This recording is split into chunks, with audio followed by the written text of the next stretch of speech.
Well, howdy there, Internet people. It's Bo again. So today we're going to talk about why it doesn't really matter what happened in the Iowa caucus behind the scenes. It doesn't. Big picture, it does not matter. There's the idea, and it's widely held now, it's mainstream, that the Democratic establishment rigged it, or is trying to. It doesn't matter whether or not that's true. Big picture, it does not matter. Just the appearance matters. Because representative democracies run on faith. They run on faith, on belief, nothing more. And in order for a representative democracy to function, you have to have faith in three things. The first is that the average voter is smart enough not to get conned. We all know what our own interests are. Do you believe that the average voter is smart enough to not be tricked into voting against them? That's something you have to believe for a representative democracy to function. You have to believe that the average voter is capable of not being conned. Do you believe that? Probably not.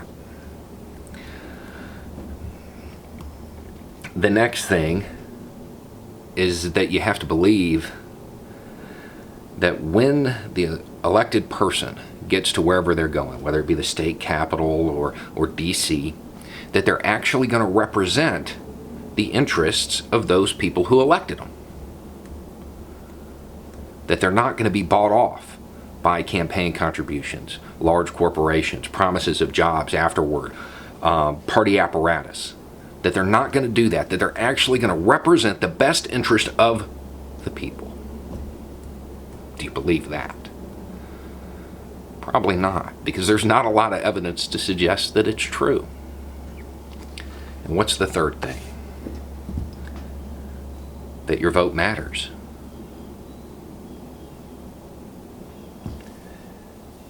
The idea, that your vote counts.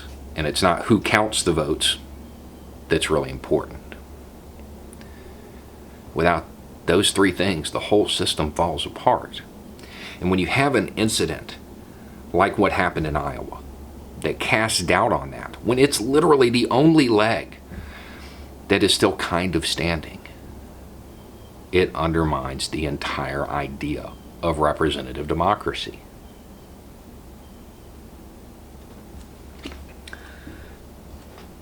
We have a large problem because you have those on the right who are clearly trying to undermine democracy through authoritarian measures.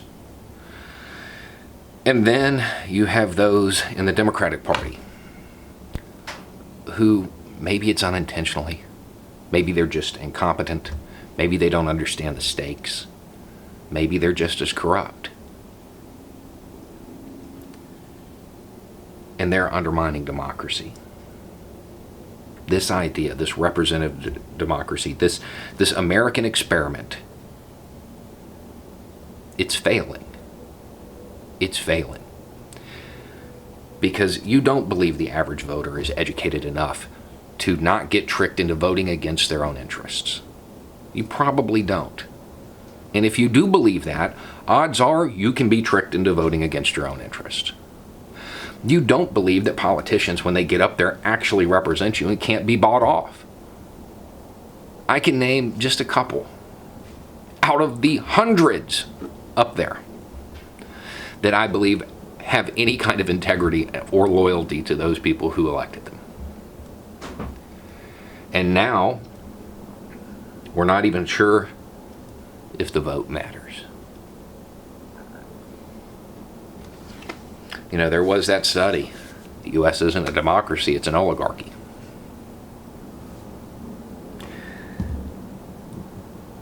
The more time that passes since that study, the more it shapes up to be true.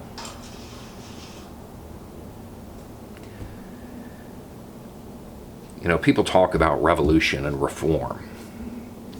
Talk about it all you want. But at the end of the day, I'm going to go back to something that I really kind of point to a lot. It's you and your neighbors. That's what you need to work on strengthening right now. And if you do that, we'll have a strengthened country. And if it does just completely fall apart, if the system does collapse, if it is over, if the American experiment is indeed dead, we'll be all right. We can build something better. We can build something that wasn't engineered from the beginning to be for the benefit of the few. Anyway, it's just a thought. Y'all have a good night.